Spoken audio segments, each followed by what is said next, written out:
He had but the closest ones to him were the three. So even within his disciples, he had three disciples that were closer to him. He had Lazarus. He had Mary. They were friends of his that were closer and intimate with him than other friends. They did not. They had more of a relational draw on Jesus than the other people did. He modeled this for us, and even again, you see with Paul, as the various people that he brought, you see Timothy and others that he trained, and he would talk, or he'd go and teach places, and later he would talk about, I miss these people. I long to be with these people. Like, he didn't say that about everybody, and that is okay. Look, a little freedom, just a freedom of responsibility. As a Christian, you don't have to love everyone equally, and you don't have to like everyone equally. That'll break some religion. That is not your job. God is God to all people. You are you to the people that you connect with. The problem is, if you try to be at this level of intimacy with everyone, you end up not only allowing and breaking relationship out here, you break it in here as well. Because this is the place where those resources should be going. The person who should have had access in an emergency to your car, because you loaned it out to someone who doesn't, and it got wrecked and destroyed, and like now you're in financial trouble and you have no time and energy for your kids or for your family or for your other responsibilities in close relationship. Because you spent all your resources out here, you don't have any more for the people who, in true intimacy with you, deserve to have those things and are probably in good relationships, are probably giving to you and getting nothing back. Because even emotionally, if you are allowing every person you come in contact to have the same emotional access to you, if the stranger in front of you at Walmart has the same ability to rock your emotions and affect you that the people that live in close connection with you, you are denying the people you love, the people who love you, for the sake of a stranger who does not relate to you in any way. Now, absolutely love strangers. Jesus loved everyone he ran into, but he did not give them the same level of access to him. Relationally, emotionally, to his resources. Now, the great thing is, him being God, he has unlimited resources. So we see it in part with him because he does this now with everyone because the Holy Spirit that he sent after he left can be everywhere at all times with all of us, and he can be in us through that. So we do get a friend who can be 100% with us all the time. Yes. And he, even though it's all about him, he constantly makes it all about us. He's brilliant that way. Now, what do you do when you have someone who does not have... Okay. Let's talk about covenant. So, covenant relationships are lasting forever relationships. They are we are both committed to maintaining the relationship 100% forever, right? Nothing can shake this. Nothing can break this. I'm with you. Largely, these are lost on a lot of people because that's just not what our experience has been. And for many of us, the only examples we have of that, if we even have that, is marriage.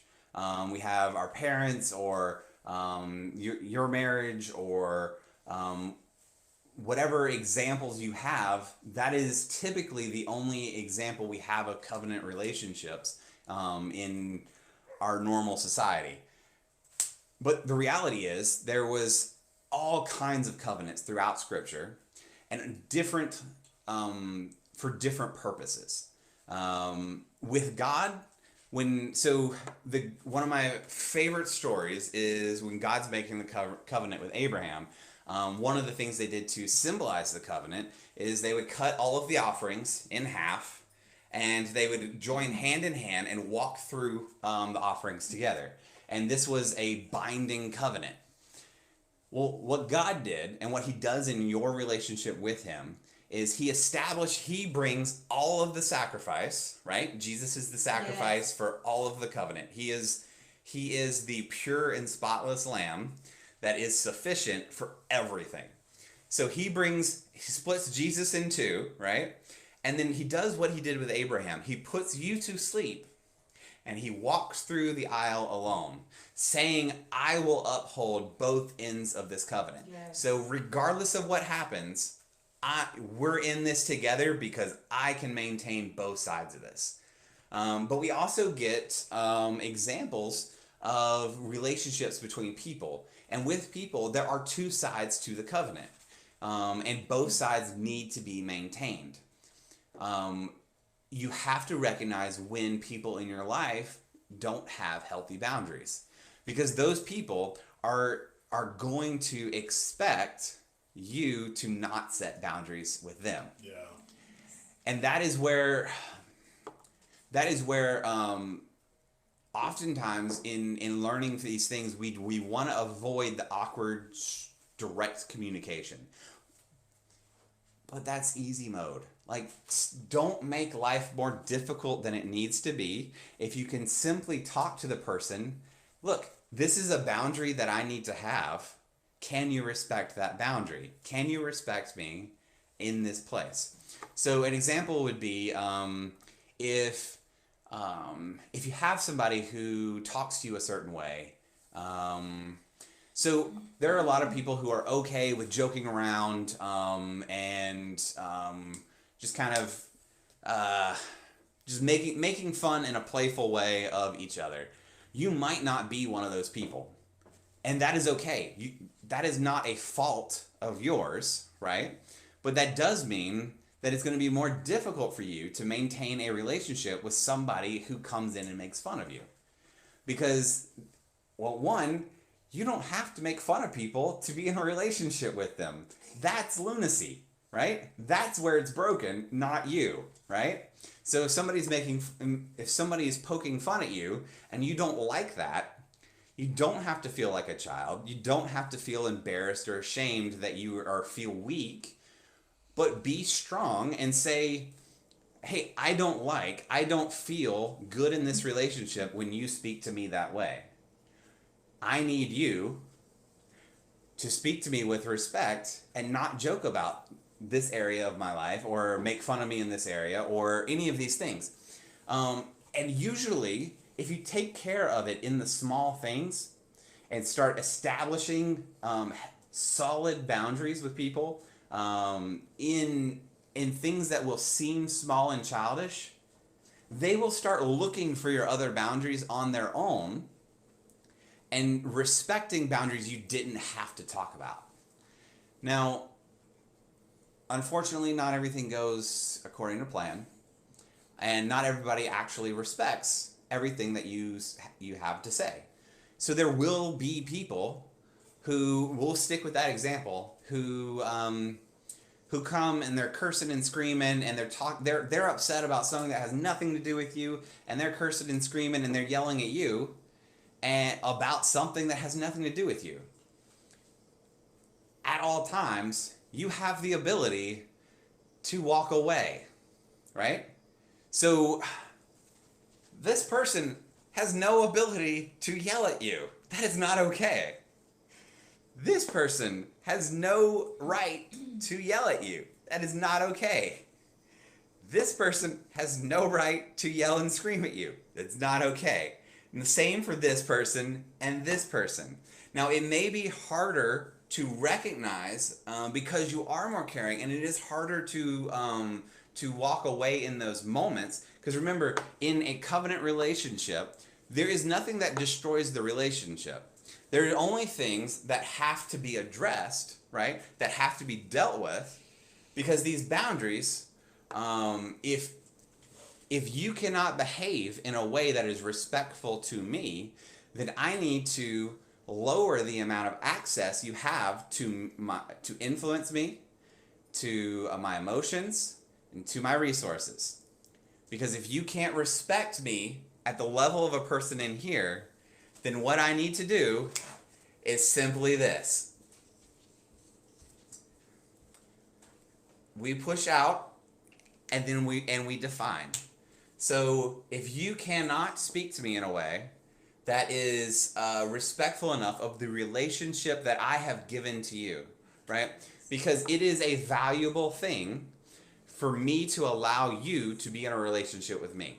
This is another place where it is very difficult for a lot of us because we haven't been taught how valuable we are. I am extremely valuable. Not because of anything that I have done, but because who Jesus is, and because the Father said, I am equal to that. Yeah. So, and that is, so when we allow people to abuse us and take from us our value, we don't just do that to ourselves, but it is also against the one who makes us valuable. When we devalue us, we lie and say we devalue Jesus. You can't truly devalue Jesus, but that is what you are saying, right? Because if the Father says you are as valuable as Jesus, and you say you are not by your actions and by the access that you give to people to abuse you, then you're calling God a liar. Right? And the level of pride it takes to say that you are less valuable than God says you are is the greatest place of pride that there is. Humility is not saying that I am low and I am a worm. I am less than a worm. I am dirt. I am nothing. Humility is accepting that your value comes not of yourself, Yes. but of what He did on the cross. And in that exchange, you have such value, you do, right? The value is exchanged. It is your value. You are the righteousness of God. Yes. Thank you, Jesus. So it is not, oh, but it's not me, it's Jesus. I don't want to hear it's not me, it's Jesus.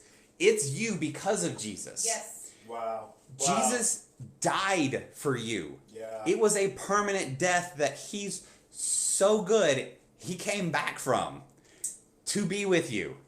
That is the level of value that you have. For the joy set before, He looked to the future. He looked forward in time to look at you and said, yeah, that is valuable enough for me to endure the suffering of the cross. Of not just the cross, but He was separated from the Father, went to hell, right? And then defeated death and the grave and came back. He did that not because of pity, not because of compassion, not because of because He's just so, well, He is so good, but He's not because of just sheer magnanimous generosity, but because He saw in you. And He had a love for you that was so strong that He had to do it. He had to place His value and exchange it for who you are. Yes. This is all about valuing yourself enough to teach the people around you to value you. Come on. So if I have to walk through life saying I'm lower than a worm, if I have to, in the idea of humility, say that Jesus was moved with compassion, and look, if you have a need, I can skip a few meals, and I'll help you out with that thing that was probably your responsibility to begin with in the first place, right? Because that's the level of joy that it usually brings us anyway when we are sacrificing our ability to be successful in our own lives for other people. But rather, what we can do is we can give the appropriate amount of resources to the people who relate to us in the way that a king relates to a neighboring kingdom. if you have good trade with my kingdom, I have good trade with you. And if you're a good friend to me out here, I can do the same thing that was done here to the person who was abusive to me, right? Bad behavior might move you out, right? But good relationship can move you in. Look, if you are building a relationship and you just met a person, you cannot throw the person immediately in here. That doesn't work. So let's talk about the funniest example of this is dating. So let's say you're on your first date with a girl and you sit down at the table and you ask her to marry her or marry you. David did that. It was really awkward. First week. Okay. Normal. Not a good plan. Am I wrong here? Okay. It was awful. No. Somehow it worked for him, but they say it was awful. It shouldn't have happened. That doesn't actually work. That's not how you build a relationship. How you build a relationship is in the same way that you do with God, is you expose a small portion of yourself to the other person, and you wait for them to reciprocate, right? So instead of saying, I am completely in love with all of you for all eternity, marry me now, right?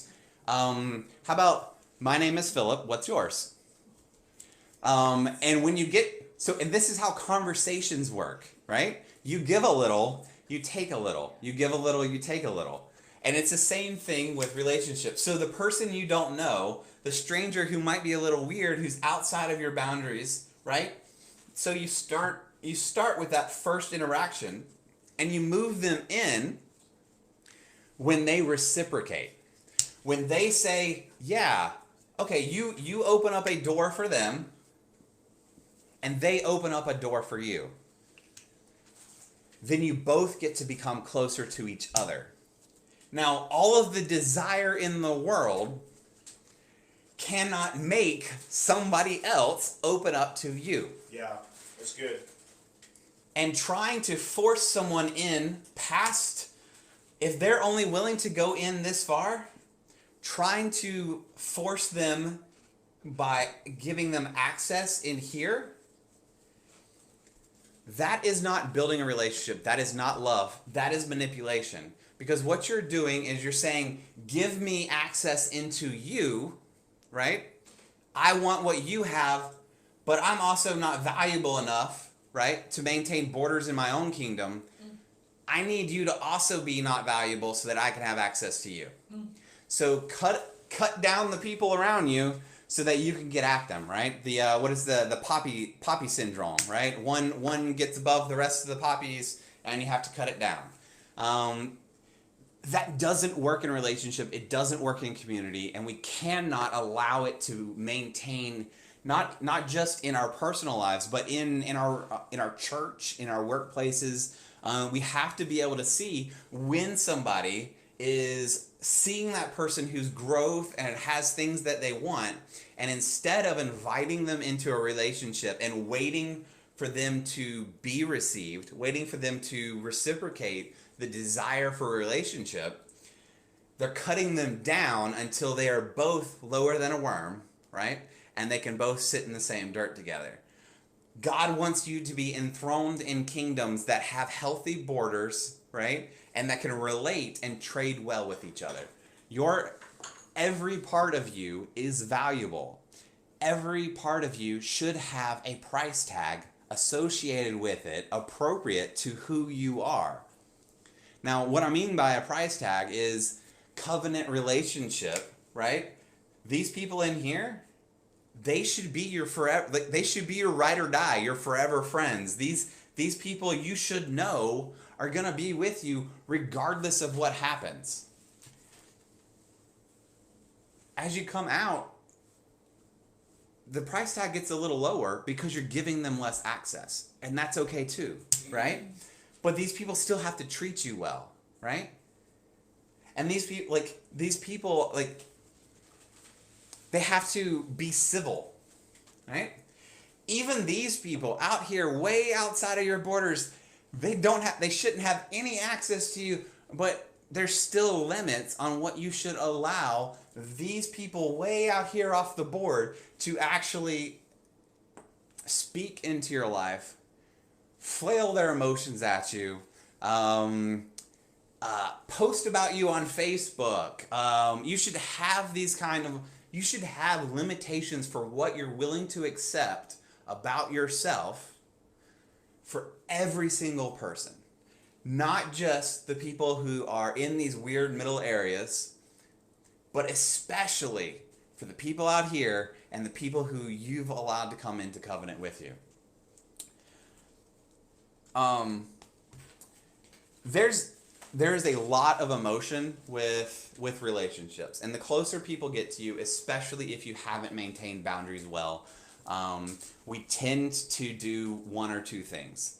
We build walls instead of boundaries, and we let no one in, or we tear down everything and let everyone in to do whatever they want, and both are devaluing. So if you have been in the place where all of this doesn't exist and you've got like one big wall way out here, it's time to start putting in some doors in your walls. Test the waters. Look, nobody is asking you to tear down all the walls and go to the opposite. Like, there is no need for a pendulum swing in healing with Jesus. If you feel like you haven't let anybody in, you don't have to suddenly let everybody in. Find a safe person, right? And reach out to that person and see if they respond. If they don't, that's okay too, because they might already have too many people in their circles. Because if they were to receive the invite to come into yours, right? That means that there's another person in theirs. These are all two-way things. Rejection.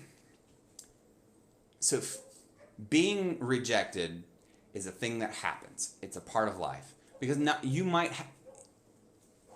and it happens in varying degrees based off the expectations you place on people and the choice you have of how you feel when it happens. But the biggest thing is going to be your expectations. If your expectation going into your first date is, I'm going to marry this person, if that person shuts you down and rejects you right there, it's going to hurt. It's delusional, but it's going to hurt. But if you have the expectation, I'm going in to have a nice dinner and meet a new person, right? Who hasn't been better for having an interaction with somebody who has Jesus in them? Like, what person in the world wouldn't benefit from spending a little time with me? Right?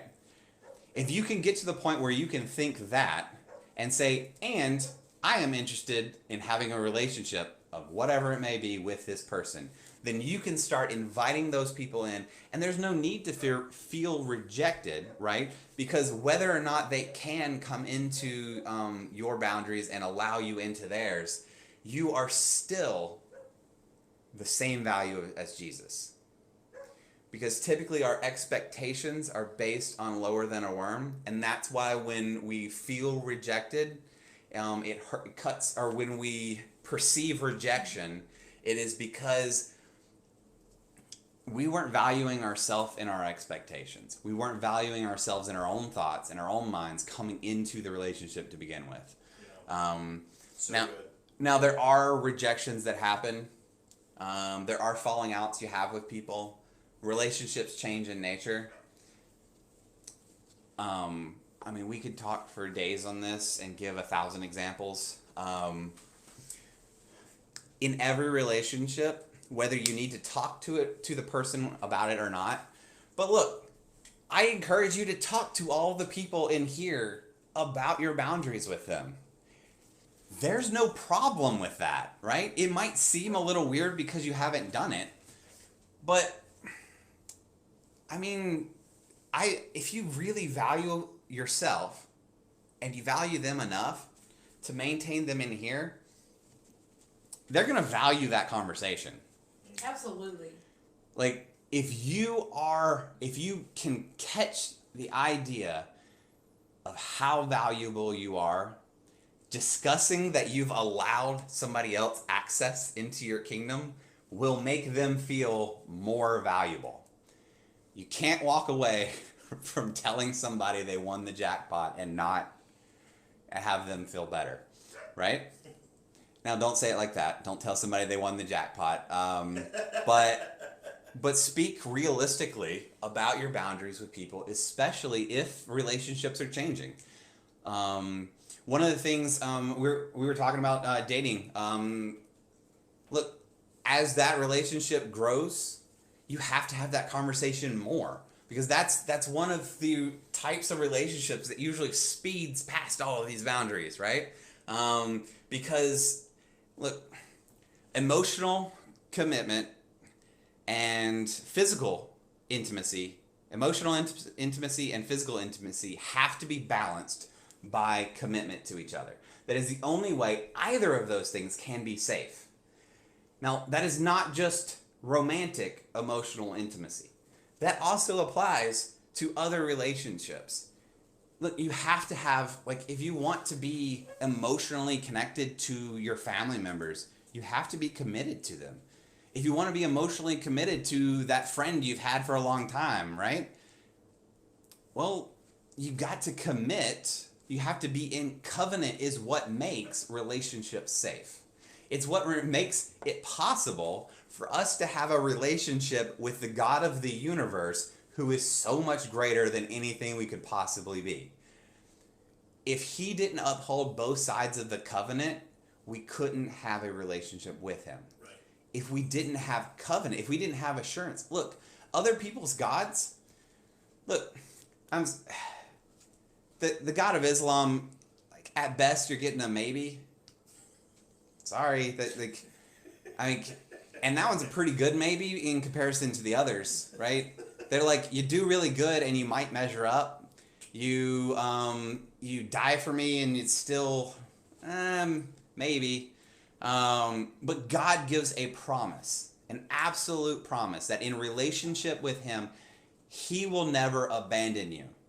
Even if you forsake him, he will never abandon you. And that is how good our God is. And that is the value he places on you, that you get to learn to walk in and learn to teach yourself and the people in relationship with you to value rightly. So that's the invitation tonight, is just to and more, I guess, the challenge to look at the relationships in your life, look at the people who may have access beyond what they should, but don't have that same safety of commitment or a promise in relationship, or simply a respect of the deeper boundaries that you have. But yeah, good night. That's great. Yeah. You know, I'll add my 2 cents. Yeah. And this is a really important thing to talk about right now. I know we probably could have addressed this sooner, seeing as how we've all been shut indoors with our family. And honestly, actually, the Lord has been really stretching me in this area. And so I'm glad, we get to address this.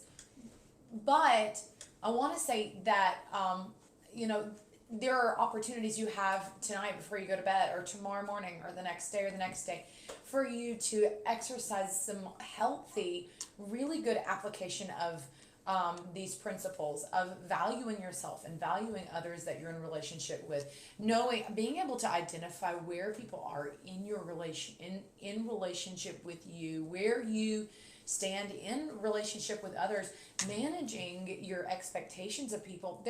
They're just begin to look at the scope of your relationships and apply some of these very simple in principle thoughts, and see if that doesn't help you to find some more functioning ways of relating with one another. So I learned a lot tonight. Thanks, Yeah. Philip. Awesome. And just to throw in here at the end, I think the reality is, for people who are extremely who pride themselves on being compassionate, right? Who sort of think of themselves as, I want to help everybody, right? Because of course we read the scriptures and we see everybody that came to Jesus was healed. So that means I got to be nice to everybody, right? And I got to do all the things that I'm supposed to do. That the reality is that That's such a long leap. I know, right? Well, but it is in several Right, but in it's people's it's minds. it's a illogical leap, but it's not that hard of an emotional leap. Right. Yeah, because we have having compassion, because we care for people, we love people, and so we feel bad when we actually have to put people who are just the constant. They are people that are dependent upon us, and they are not people that give life. They're not people that give back to the relationship. They are constantly in need. Yeah. And Jesus said some very interesting things when he talks about the poor you will have with you always. Like, Yeah. he was recognizing the reality is there are always going to be people that are dependent upon the compassion of those who are a part of God's kingdom. Yeah, he said, I'm with you, but for a little while. Other people who are needy, you're Yes. going to have always. And so, and the reality was the person who was worshiping him, who was at his feet, who was loving on him, pouring worship out to him, ministering unto Jesus, that is the person that the other people said, oh, well, we could have spent that money. We could have been more compassionate. And I feel like the church is always in this drive to be compassionate, which is a great thing. Yeah. Compassion is not wrong. But we also have to recognize when relationships, we also have to recognize the importance of relationships that are closest to us, not just family relationships, but the scripture says very clearly, take care of the church too. Do good deeds for each other inside the body too. Yeah. Yeah. Absolutely. Absolutely. Yeah. Hey, if you're blessed, like and share this. Share this with somebody who maybe needs it. Don't be tagging people on Facebook publicly. Share it in a private message. Let's be discreet. I'm not all about vague booking. What we need to share, we share in private, right? Because we're discreet and we have compassion for one another. Yeah, this can't be one of those, you don't have boundaries, I'm sending this to you. Yeah, no. No, don't do that. I'm not propping up dysfunction. I'm saying, let's help one another out. Yeah. And also, if you're like me, I'm like, where's the offering receptacle? Actually, it's in my house. So, I'm not like that. But if you're, Is it scrolling under the screen right now? Yes, it is. There if we you go. need to give your tithes and offerings, go below and check out that link, worshiplifecolumbus.com. I think it's /giving or whatever, just whatever's down there below me. And we will make sure that it gets in the right place. So you guys have a great night, great Monday night, and we'll see you Wednesday night. Bye, guys.